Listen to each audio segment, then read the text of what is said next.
Welcome into Clippers Talk. I'm Adam Osland. It's good to be back with you guys. If you want to catch up on the show, God, I did like 5 podcasts last week that are now podcasts. We have the YouTube. It's available. You could be listening to this on iHeartRadio. You could be listening to this on Spotify or iTunes, or you could be watching this now on YouTube. It's at Clippers Talk. Got the name in there now. I'm at Follow Adam A on X, on Twitter. If you want to follow me there, that's a good way to find all the show posts, as these are coming fast and furious style for you. We got 2 more interviews coming up. I'll tease that out for later in the show to tell you who's coming on Tuesday and Wednesday. But joining Clippers Talk with me now is an accomplished freelance journalist. They say, those who don't know say, and those who know don't tell. But I feel like our next guest knows and tells all. It's his job. He's a longtime Clippers reporter for the LA Times. This is where he had done it for years. It's Andrew Greif, I before E, except after G. I think that's what they taught you in school. At Andrew Greif, Greif is where you find him on X. He's back from the Olympics. Andrew, my friend, how we doing? Hey, I'm doing really well. Thanks for having me on. This is so much of a more already like high production Zoom. I've been on like 5 Zooms today, and this is with the artwork I'm seeing behind here. Congratulations. You have it much more together than I do with my Zooms. Well, I feel better now that you're here. And I was supposed to be the one giving you a great, emphatic intro, and now you're throwing it back my way. This is going to go well. Now, maybe I'm just buttering him up because the knife is about to go in. We're going to talk about some more serious topics here today regarding both our professions, actually. I just want to get a little bit of a heavier behind-the-scenes look of what it's like being a writer, being a journalist, being someone who worked for the LA Times for so long. And I want to start things off with, a question that could hit you right between the eyes a little bit, because I know it's been a roller coaster for you over the last year. What has the past year been like for you, Andrew? I mean, it's been the most interesting, what's one way to put it, year of my professional career. It was starting off just the way it had been. Obviously, I went to Clippers training camp in Hawaii.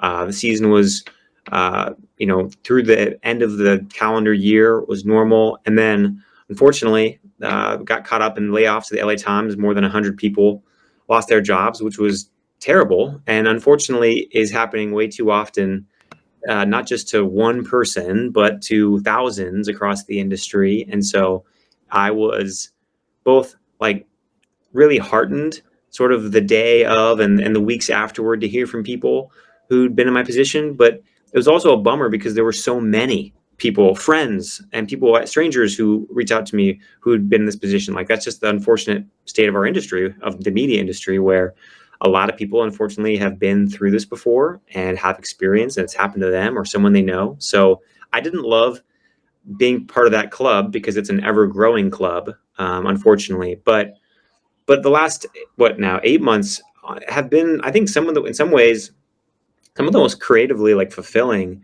in a long time, just because I've been able to write for a lot of different places, which has forced me to sort of change the way I approach stories or write for different editors. And, it's never a position I would have wanted to be in, but I think it's made me certainly a more varied writer and reporter, and just sort of within the industry. I'm writing a book right now. I've done more TV work recently. So I think there's a lot of positives that come from it. And that's honestly the whole goal was, starting really the day after being laid off, was how are we going to make this lemon into the highest quality lemonade possible? And so I think we've done that so far, and I'm happy about that. This ain't Minute Maid. This is that Pure brand or whatever. And I don't know if there's pulp or not. Depending on if you like it, he'll give you the pulp if you want it. If you don't, it's just it's smoother than that. Andrew Greif is our guest here, formerly of the LA Times, jack of all trades and a master of many, who's become even more well-rounded over the last 8 months. I wanted to get into the nitty-gritty a little bit with our 2 businesses. I work in radio. You've worked on the paper side. It feels like a meteor is coming. I don't know. I'm sure it's more drastic in your situation, what you have felt, obviously, over the last year. I don't know how fast. I don't know how far away it is, but it feels like it's coming. And I've started this YouTube channel to go where the audience seems to be right now. You have to find your audience and meet them there halfway and make it as easy as possible for them to locate you. Just what was it like writing for the LA Clippers for the LA Times and knowing that? And I think it surprised so many people because you were the head beat writer for the Clippers, a team in Los Angeles. And the LA Times is one of the preeminent papers in all the world. And that club no longer had coverage on the beat every night when they laid you off. And I know a lot of people that was shocking to see. Yeah, I mean, this is unfortunately sort of the way it's determined. A lot was by tenure, right? And so it was just sort of wasn't about what you were covering for the most part, or for at least in some ways, but it was a matter of how long you'd been there. Unfortunately, right in among the first people laid off was Jack Harris, who was the Dodgers beat writer as well. Now he was lucky enough to be brought back, and I was super happy for him because they needed someone of his talent to cover that team in a season where there was probably a spotlight unlike any I've ever seen around them, just because of Ohtani. So I was thrilled that he went back, was able to be brought back. But it's I think that I don't know sort of what the future holds for coverage for many outlets, let alone the Times, of the Clippers. But I think that this is definitely one of those markets where it's in LA where there's so many different options. It's a kind of a prove it market, right? You really, if you're not Lakers or Dodgers, you really have to show that you are relevant in a lot of ways. So I still think the Clippers are and can be. I don't know what that looks like, in terms of like the next day's paper, for example. But I think that there are a lot of smart people at the Times who still are making coverage decisions that totally understand the city and what they want, what readers want. So I don't think that by any means that there's going to be, no one covering the team. I think that it's just a matter of how do they find those best stories that connect with more people. And maybe that's not the every night game story. That's sports journalism as a whole has been going away from the game story for years and years and years. My whole career, I feel like I've been hearing about the death of the game story. So I don't know what the coverage looks like, but the Clippers are still extremely relevant, and the Intuit Dome being there, I don't think that you're looking at a team that's going to be kind of in a coverage desert by any means. It just feels like the media landscape in general. I look at streaming, and Netflix makes money and everybody else is trying to figure it out because Netflix started with a streaming service. They were sending out DVDs for a while, and then they had something online, and now every company is trying to figure out how to be profitable doing that, and with not a lot of success right now. And then I think about radio and just how listenership is more divided up than ever because there's 1,000 new podcasts all the time. They're just popping up. It's always a double-edged sword. When there's technology that makes it so easy for everyone to do a show, well, the other side of that is there's more shows to compete with. And how do you stand out? And how do you shine? And I know maybe there's some similarities like that in the paper business when it comes to just you talk about the game log or the game recaps going out of style and out of vogue, and it's more maybe opinion-based editorial stuff, and that's where obviously Bill Plaschke owns that corner of the paper here in Southern California. Are there any parallels that we can draw from my profession to yours and what we see in streaming and all these different things? Like sometimes I feel like everything is an altcoin, and it's just going to see which one is going to rise above the next and make it and still be standing 5 years from now. I mean, the point you made about differentiation is the key one. So however you can do it. I can only speak for me. When I was on the beat, I tried to treat a game and the story I'd write off that game. Some advice I'd gotten early in my career, which is not unique advice. I don't think I'm kind of, for people who've been in journalism, I don't think I'm telling them anything they don't know, but it was really treat every game like a chapter in a book. And the season as a whole is the book about the team. How do you sort of connect the dots between what happened before and what happens after? How does this game weave into the fabric of the entire season? What does it mean? What's the significance? Okay, the Clippers beat Denver that night, or they lost to New Orleans. Why does it matter? And so that for me was always what I went into every game night thinking was, how is this game going to matter in the larger story of this season? And some nights, you go in the locker room, you could tell the players were just sort of over it. And, you could tell that it wasn't like they just were kind of chalking it up. It's 5-7, or it's a back-to-back. You have these games in the season. And those were the hard nights to figure out, what does this matter? Because you could tell even the players were just sort of like, look, it was a schedule loss. But in general, I tried to differentiate myself by thinking about, if you're reading my coverage every night, hopefully you see the larger picture at work here. And then I loved getting deep into the players and the coaches and the executives' stories, not just what happened, like what was the trade, but why did it happen? I think that's where local beat writers or anyone connected to a team who's around it, not just a beat writer, but beat podcaster or what have you. I think that's where their value is for fans, is because, there's going to be newsbreakers who tell you what, but the motivations behind a trade or the motivations behind a benching, that's the stuff that I think is really valuable to add context to it. So I tried to do that for differentiation, and I think I succeeded sometimes, but it's hard to make 82 games compelling every single night. I think Clipper Nation would say you succeeded with every story that you put out. The coverage was fantastic and made us feel closer to the team, more connected. You were that bridge for fans in Clipper Nation. It was necessary.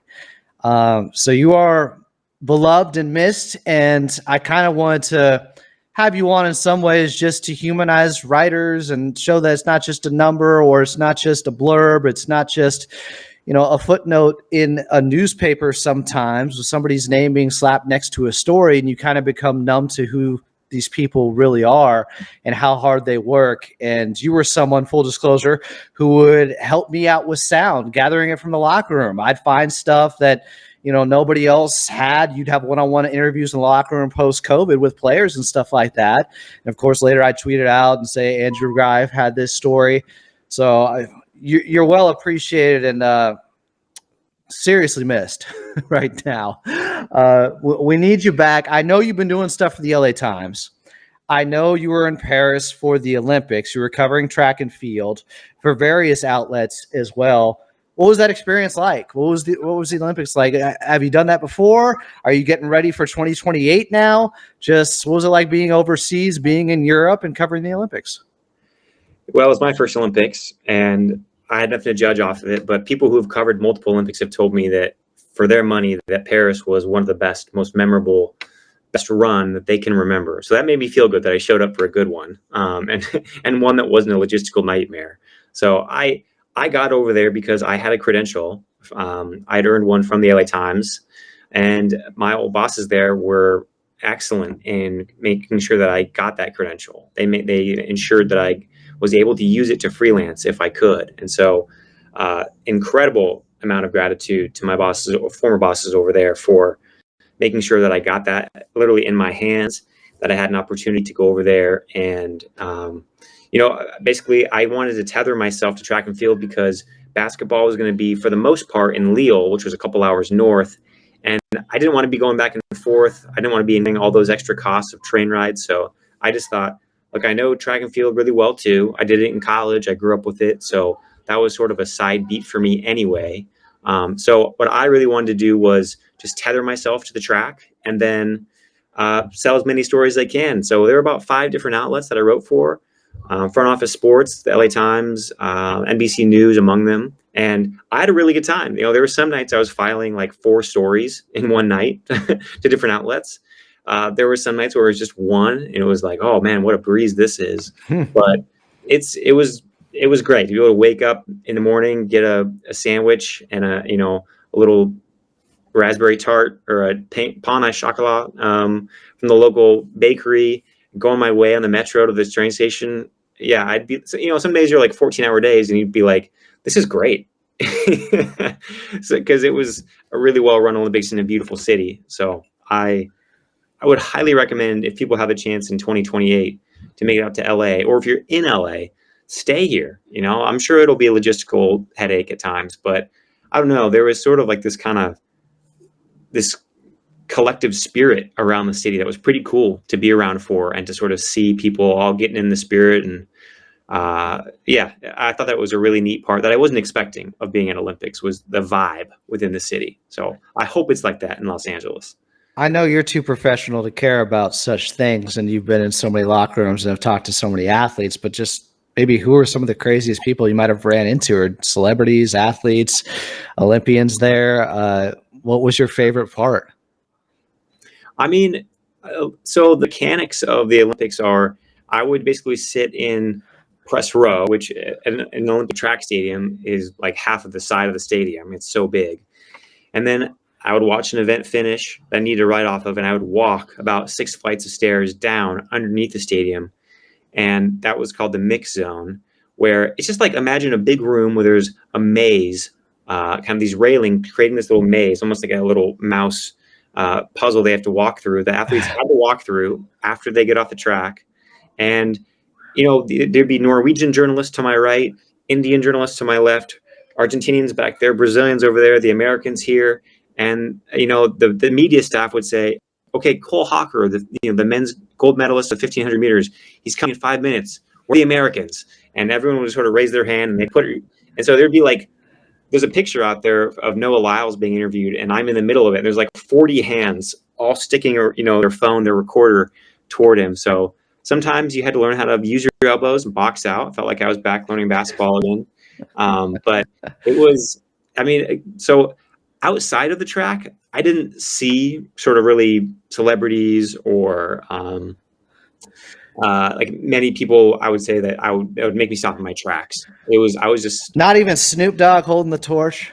I saw him. I did go to breaking. One day I had gotten lunch with some former LA Times colleagues, and I was trying to go north to the track stadium where we were, and on the way was breaking.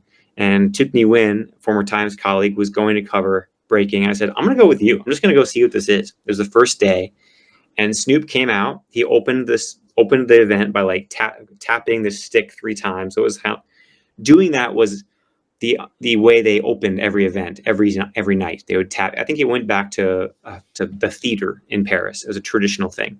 So Snoop does it, and everyone goes crazy. And then I could only stay for like 10 minutes, but I watched Raygun, the Australian, who in the moment I had no idea that her performance was going to be viral, but I could tell that something very different was happening that from every other breaker that I'd seen to that point. I was like, this is unusual. Not doing a whole lot of like aerial things, like staying on the ground a lot. So I did leave and being like, that was interesting.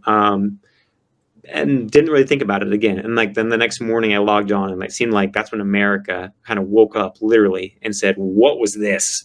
So I feel honored to have sort of been there for Raygun, and but I got to go see the beach volleyball stadium, the beautiful venue. I got to see the fencing venue, which was like inside this palace. I mean, LA is going to have a lot of things going for it, but in terms of like sheer beauty of the venues, Paris might have him beat.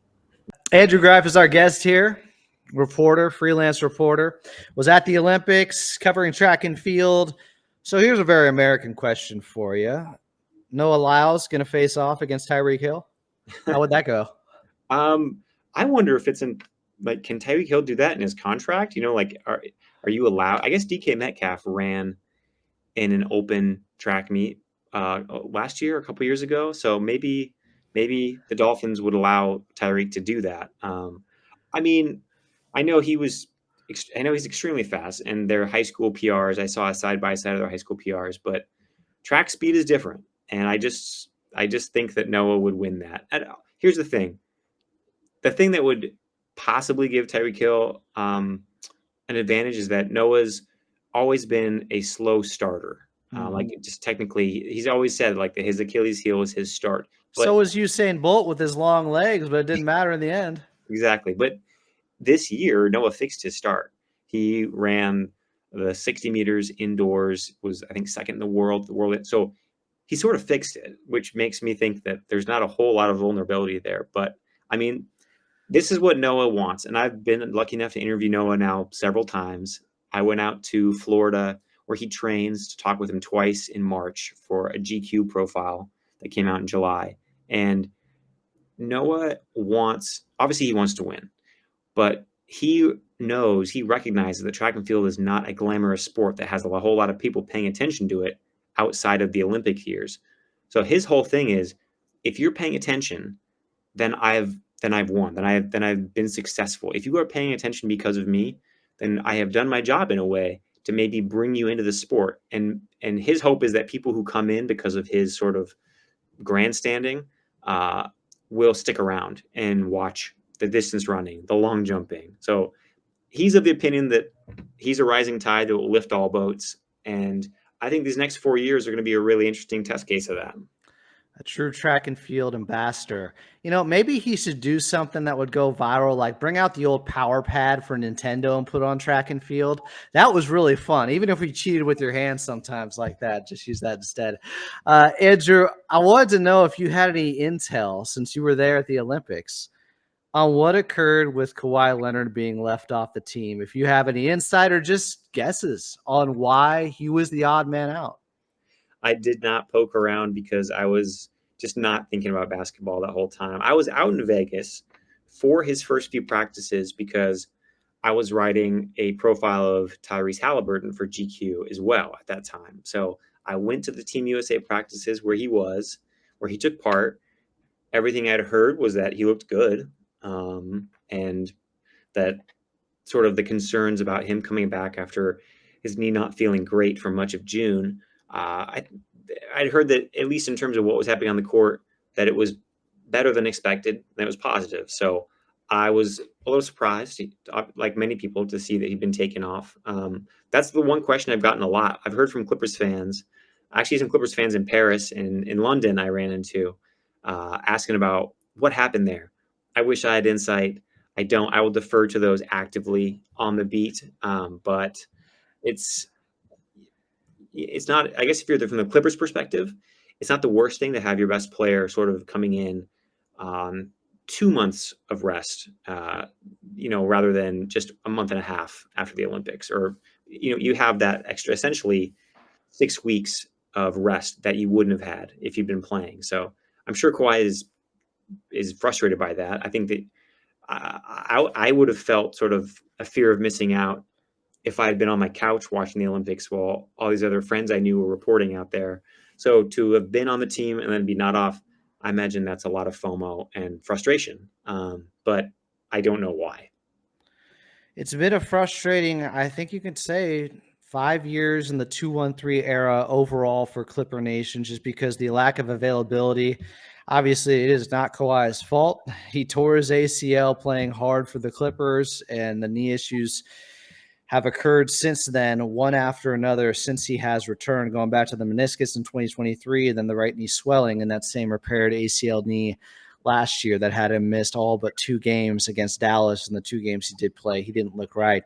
I kind of want to do a broader retrospective with you, because you covered the team throughout the 2-1-3 era, of just like an autopsy on some of the things outside of the injuries you can't control, but maybe some other reasons aside from the obvious one with injuries, which was the main reason by far, that the 2-1-3 era wasn't successful, that there were failures, that they didn't reach the top of the mountain. What's the first thing that comes to mind? Because when I go back to 2019, 2020, I start to think about locker room issues. And I remember there was a game in Atlanta where Montrezl Harrell at the half, the Clippers are up by 20. There's no Kawhi. There's no Paul George. He's being interviewed at the half. And he looked at the camera and said something to the effect of, this is how we're supposed to be playing. He was playing heavier minutes. He was being featured more. It looked more like the group from the year before that pushed the Golden State Warriors in the first round in that 1-8 matchup. And there seemed to be tension. And then the Athletic report that came out after the season, and people speculated whether or not Montrezl Harrell was the guy, the source for that report about some of the things going behind the scenes, where there was just a schism in the locker room, it seemed like, between the old guard with the Clippers and guards, and Lou Williams and those guys, and then the superstars that came in that next season, and that accounted for some of the meltdown that happened in the bubble. I guess if we go year by year, if we could just start with that, how much truth was there to that report and the Clippers' personality conflicts going on that first year with Kawhi and Paul George, maybe? I think there was a learning curve kind of within the locker room about Paul and Kawhi coming in and then not very demonstrative, and so when you have players who like Pat Bev and Lou who are very demonstrative and Trez, it's I don't think you need your best player to be your loudest player by any means. I think history has proven that out. There's a great book called The Captain Class by Sam Walkers about how in most cases of most dynasties, the most successful teams in world history, the best player is not usually the loudest player. So I don't think there was a need for a Kawhi or a Paul to be that rah-rah guy. But for whatever reason, yeah, at times you could sort of sense that there was what's the placement here and what's the hierarchy here of like who's going to get us going here. But I also think that there was a team that just didn't really want to go in the bubble. Because by March, if you remember, that team was looking amazing. I remember covering the last couple games before the shutdown. They won in Houston. Zubats had an incredible game against really like a small ball, actually Russell Westbrook team, and looked amazing. And then they went to Golden State and they beat Golden State handily up there. And that's when everything gets shut down. And I really truly think that for sort of all the sort of talk about players and personalities, I don't think it would have really come into play if there had just not been a pandemic, because the way they were rounding into form suggested a team that was going to be very good by mid-April when the playoffs started, and I think they would have continued that. Not to say they would have guaranteed them going to a finals or anything like that, but I just think that team was on a path toward looking every bit the sort of finals contender that we thought. But when you get the bubble, everything that kind of came out afterward with some hurt afterward, it seemed like a team that was really wanted to be there, that really wanted to be in Central Florida for potentially 2.5 months. And they weren't alone in that. There were a lot of teams that went there skeptical about like, wait, what's the situation here? So I don't put too much. I don't think that sort of the undoing was personalities. These guys are at the end of the day were professionals, and I really think that for me that 2019-2020 season was the downfall was I think they just thought they had more time, right? I think that they saw that as just the opening of an era when, as we know, these things open and shut so quickly in the NBA, and you can't really forecast out 1 or 2 years and think we'll be right there again. You really have to take advantage of the moment. And so, if anything, that team I think just wasn't mindful of the moment and how fleeting it could be. To underscore that, the game I referenced earlier in Atlanta, the Hawks came back down 20. Brandon Goodwin went off. Montrezl Harrell had a good game, but I was at that game, the Brandon Goodwin game. I remember that very well.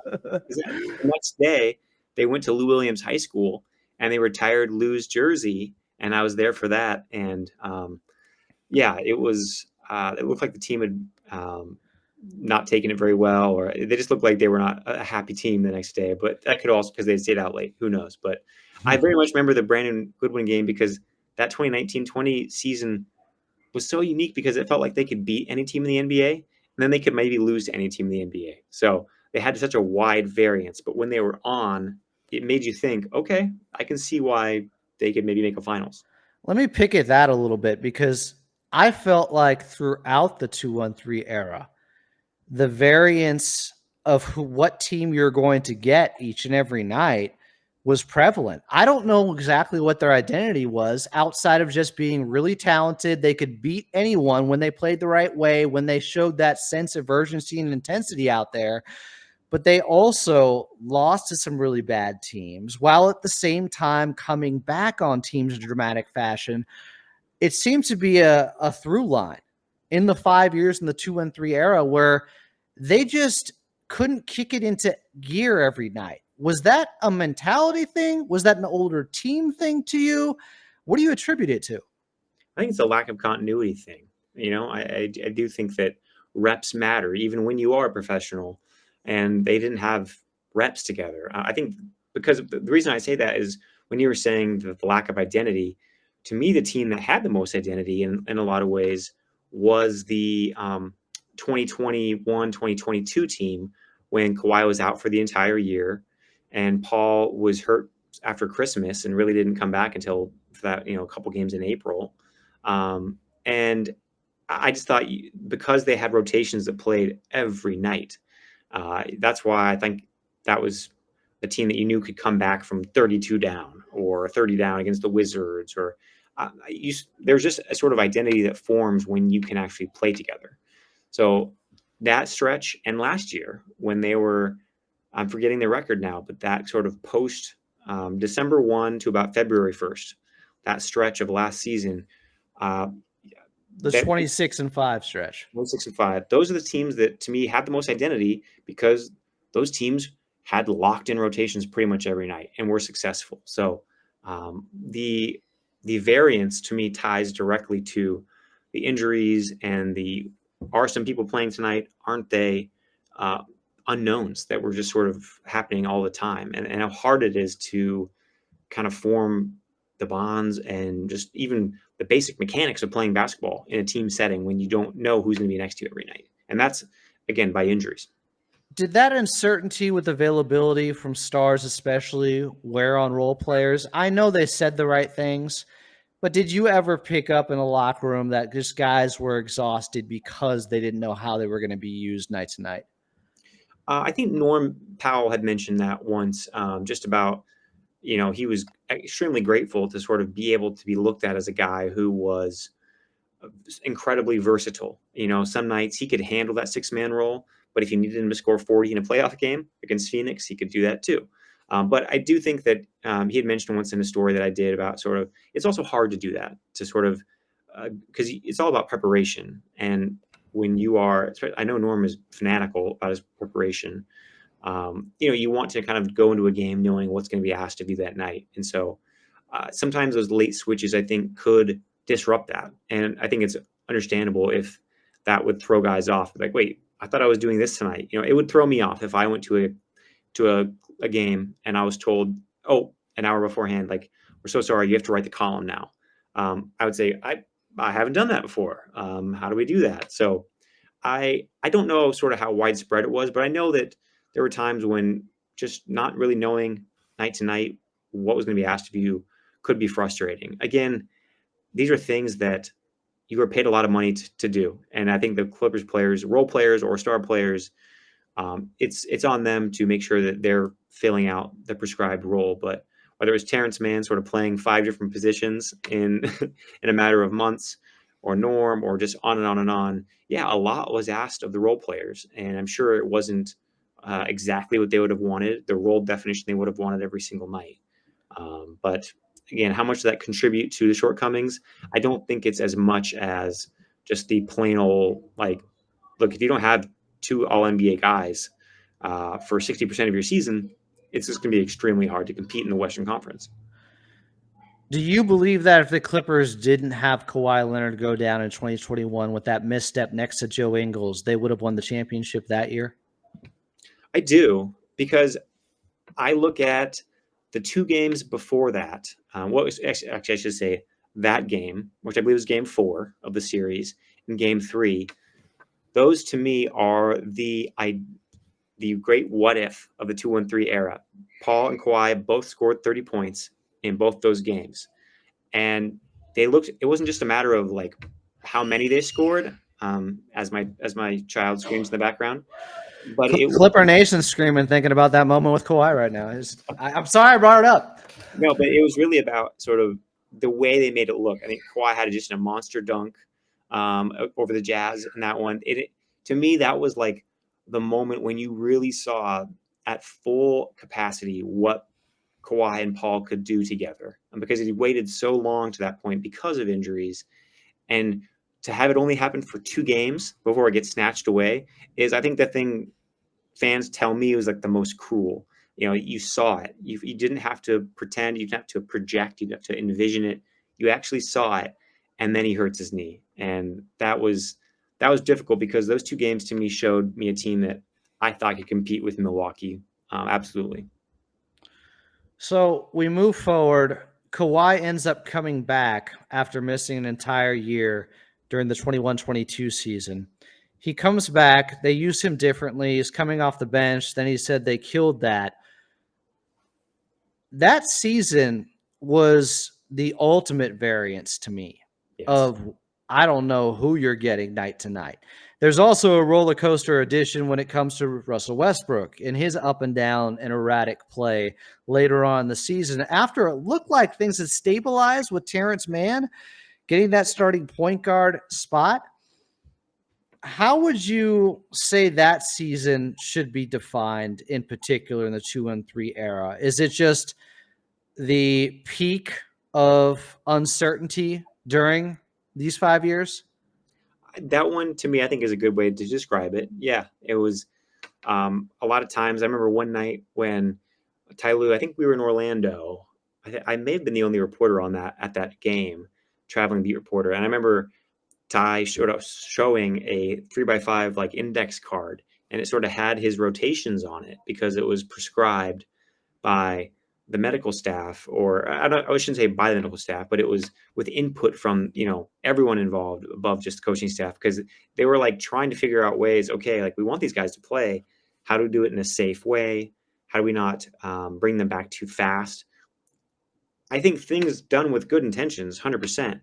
But sort of, I know they couldn't play Paul and Kawhi in overtime in that game, and that really frustrated Paul, and it really frustrated Kawhi, and Ty was frustrated. So yeah, that felt like an embodiment of the whole season, where there were just so many restrictions because of injuries, and limitations, that rotation really never had a chance to gel one bit. And it was, you could just tell that there was, again, when Paul got hurt right before the playoffs, it felt like they were moving in the direction that was kind of where people envisioned it, right? Kawhi was ramping up after that start to the year where he had hurt his ankle, and then kind of the knee again. He was back playing consistently.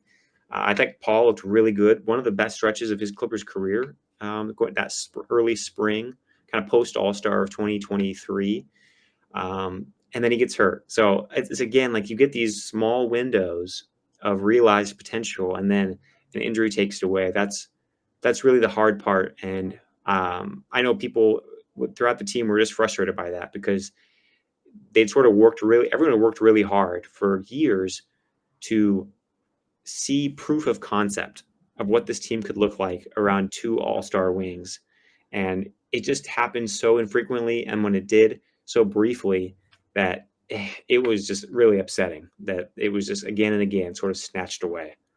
Then this past year during the 23-24 season, you see the highest of highs, the 26-5 run. They looked unbeatable. They go into Boston and crush them.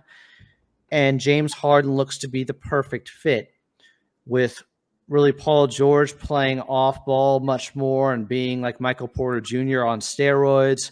Kawhi Leonard having maybe the greatest regular season stretch of his career efficiency wise, but the same issues spring up at the wrong time again with Kawhi and that knee soreness that turned into swelling, and him basically missing the playoff series because the guy we got was not Kawhi Leonard. As we know, he is an all-time playoff riser.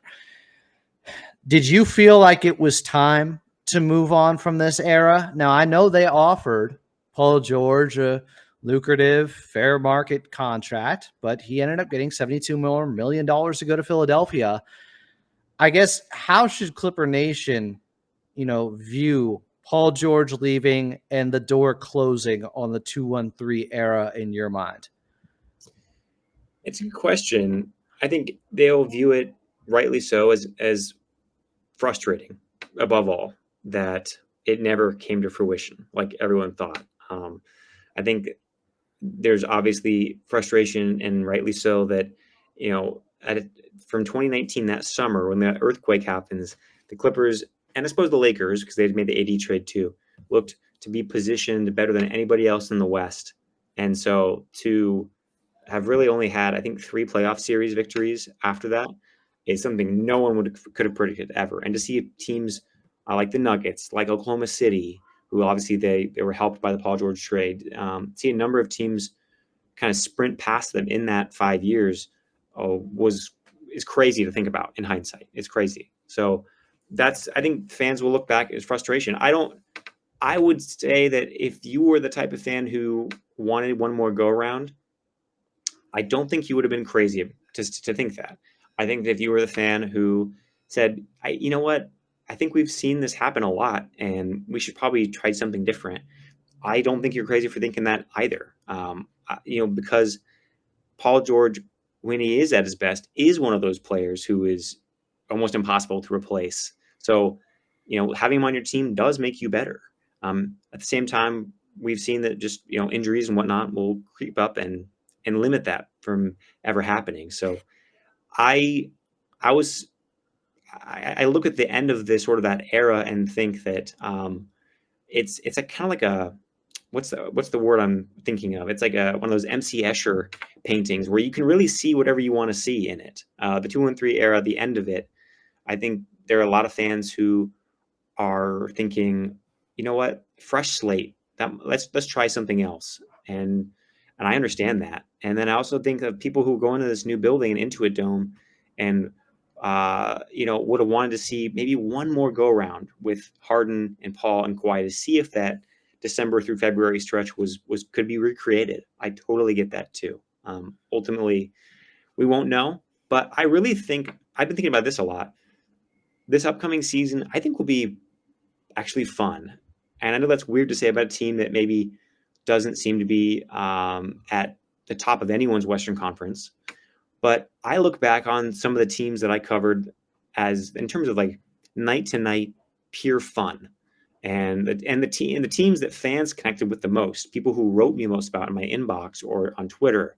And those were the teams that came in with low expectations and played hard and had some really memorable games. I'm thinking about 2018-19, the 8 seed year. When they come back and beat the Warriors on the road, down by 30 something. I think about that 21-22 year with Kawhi out. The comeback at Washington, the comebacks against Denver down 25 at Philly. There is sort of like a track record here of teams that show up. There's not a whole lot of attention on them and play a really fun brand of basketball. Fun is not going to win you a championship necessarily, but I do think that I've lived through a lot of eras of this team when teams that were kind of laden with championship expectations produce very little fun for fans. So if this group can sort of approach with the Batum Battalion back in full force, I think it's a weird way to quantify it, but I think the vibes might be really good with this team in terms of the connection with fans, because there does seem to be some potential there for a really hard playing team that you kind of night to night, what you might get from it. Some gritty overachievers maybe this season with this Clippers team. You mentioned Batum there. Just a few more for you here, Andrew. How many jerseys did you see of his in Paris? Whether it was a France jersey or a Clippers jersey, or Charlotte Hornets jersey? I saw quite a few of the French night.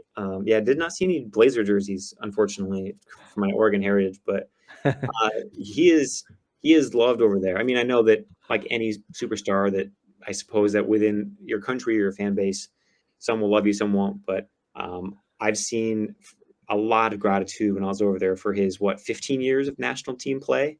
So and Nico was always selfishly to me just great to deal with as a reporter. I mean, he's like that with my relationship with him was not an outlier. Like he was like that with pretty much every beat reporter in terms of just being someone you could access his knowledge and say, hey, I'm watching a game and I'm seeing this. Is this right? Is this true? Is this like a trend that I'm picking up on with more teams running this type of play? Or do you see, you could go to him with sort of your theories about the way the game was being played or other teams around the league, and he would hear you out, and he'd sit at his locker before the game and kind of from up on his NBA mountaintop from spending that long in the league, he would sort of give you good feedback, and it helped me a lot with stories, not in terms of like facts or nothing like that, but like in terms of like, hey, I've never played in this league before, but I'm watching a lot of games and I'm seeing this. Is this a trend? And sometimes he'd say, no, it's not really the way we view things as players. Like I remember asking him one time, I was one of the straw poll voters for Tim Bontemps MVP, poll that would come out a couple of times a year. And I would go to him with here's who I'm thinking of voting for. Like, what do you see as a player? And he would always, I remember him one time, I don't even remember the players I sort of like told him I was thinking about for my top three. And by the way, I was never an actual NBA voter. This was just a made up straw poll. But we couldn't vote for awards at the times. But I remember him saying that Giannis, he's like, I don't know, players can be having all kinds of seasons, but Giannis is the guy that you least want to see out there because he's just so big and he's so physical and there's nobody else like that. And that made me look at Giannis differently because of Nico's perspective. So I really enjoyed being able to peck his brain like that. If you get a chance to talk to him this season, he may say it's Wemby now. Without any bias. I don't know. It doesn't matter, the French connection. It's legit. It was in the pre-Wemby era that I brought him to this, so it may have changed. I want to go back to Paul George for a second. How do you think he was viewed in the Clippers locker room? How do you think he was perceived by his contemporaries, his peers? And how do you think things are going to go in Philadelphia? One of the toughest places to play, where you got to have real thick skin to succeed in that city. Yeah. I am actually really excited to see how he does in Philadelphia because I part of me thinks about the time when he was in Game 5 in Utah in Salt Lake City, and he'd had the playoff P criticism from the year before in the bubble, and then he was suddenly without Kawhi, his sidekick, because of the knee injury, and it was all on him in that game, and he made it happen. And I just sort of wonder if sort of intense circumstances, intense scenarios like like playing for Philly, will bring out a side of him we haven't seen before. Well, not seen before, but just a side of him that I think fans were always wanting more consistency from. But within the Clippers locker room, I always thought that he was well regarded for being a guy who was kind of trying to be a connector in some ways, especially when it really became his and Kawhi's team. I think starting in 2021, that first Ty Lue season, I really think that he was well regarded for organizing kind of events and parties for the guys. And I thought that, I'm sure that injuries frustrated, but I always saw him as someone who sort of placed himself within the context of the team. And that was, and again, sometimes that took fans by surprise in a bad way when he would talk about trying to be a glue guy, or, hey, tonight I think James and Kawhi can be our scorers. We can't rebound. I need to rebound. I saw that as someone who was going about it with good intentions and saw himself as, how can I help out? But as we all know, the next day I think at practice, Ty Lue said, no, you are not a glue guy. You are an A1 guy, and remind yourself of that. So I do want to see Paul in these last few years of his career really play with a ruthlessness that even alongside an Embiid and a Maxey, I'd love to see him sort of tap into his the side of him that really takes over, like that Game 5 in Utah. And if there's one criticism that I think really sticks with him in LA, it's that we didn't see that side of him as often as I think a lot of people expected. I'd love to see that version of him, because the fact that we may not have seen the top end of Paul George's career, I think is fascinating. I'd love to see what it looks like. One of the most talented players, I believe, in NBA history. If he brings that ruthlessness, that anti-brotherly love mentality that his city will remind him of whenever he has a bad game, it might just be the right place for him. And I remember going to a Philly game once, covering the Clippers, and Embiid, he'd gotten kind of raked over the coals by Philly fans for a few days beforehand. I forget about what. But he walked out before tip-off, and he egged them on like he does. And he kind of waved him up. And you could hear the booing turn to sort of like begrudging cheers, like, all right, this guy's he's not acknowledging, he's not trying to forget the elephant in the room that we aren't happy with him right now. I think if Paul sort of is open to that give and take with that fan base, then I think he'll be okay no matter sort of what the outcome is. Got to face the criticism of the firing squad head on sometimes and earn their respect that way. You mentioned Intuit Dome a little bit earlier. I just want to close with this. When we talked about in 2019, the Clippers becoming a destination franchise for the first time, getting Kawhi Leonard, trading for Paul George, he wanted to be a Clipper at that time. What do you think a superstar arena is going to do for growing this fan base and getting them more of a foothold in a very competitive market here in Los Angeles? I I don't think it's as big of a game changer as we may have thought 5 or 6 years ago, only because I think the front office has done a good job of sort of reframing the Clippers as a place you'd want to come to regardless of the stadium. Even when they were sort of third tier, the third pick of the dates at Crypto.com Arena, even when they were sort of practicing out of Playa Vista in a building they didn't even own. I do think that enough work had been done already that you didn't need sort of this shiny new object to lure people in. I think it's something that I think the Clippers now, although they haven't won, I do think among players and agents in the league, there is a lot of goodwill about their willingness to take care of players and sort of orient the whole system around the players.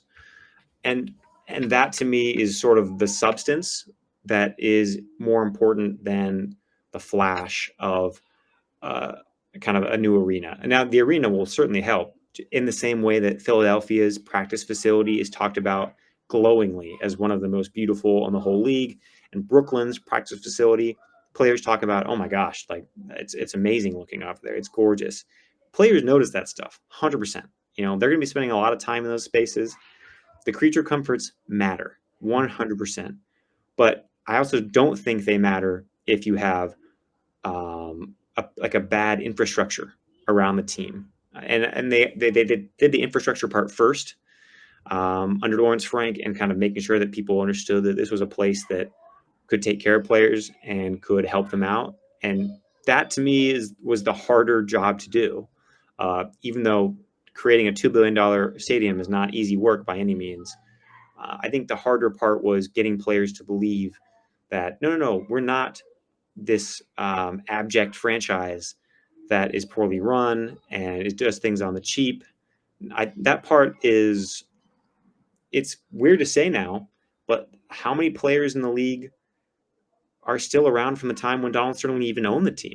I think that the majority of the league only knows a Ballmer led franchise. So that kind of old and well earned scarlet letter against the Clippers as being sort of that abject franchise, I think that's receding for people who are actually playing in the league, and they only see sort of the largesse of Steve Ballmer and all the things that he will do for players.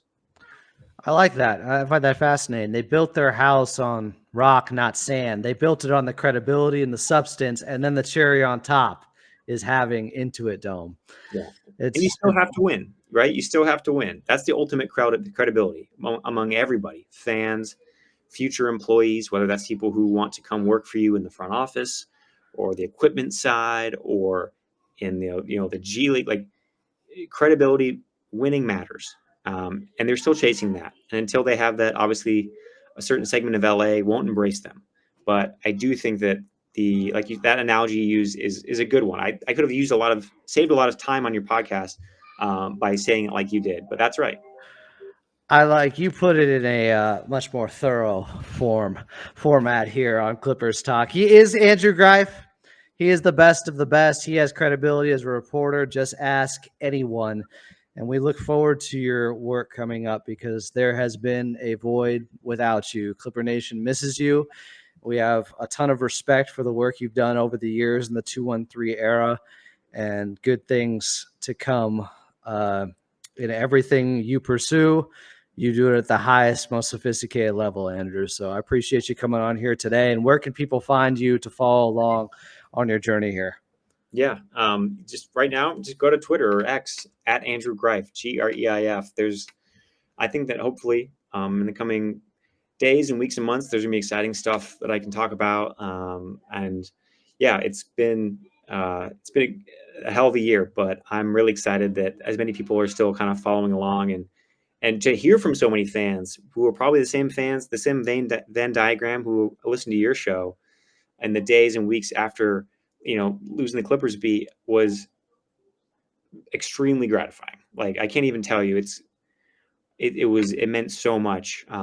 So I have a deep appreciation for Clippers fans and all the love they showed me. So my salute to them.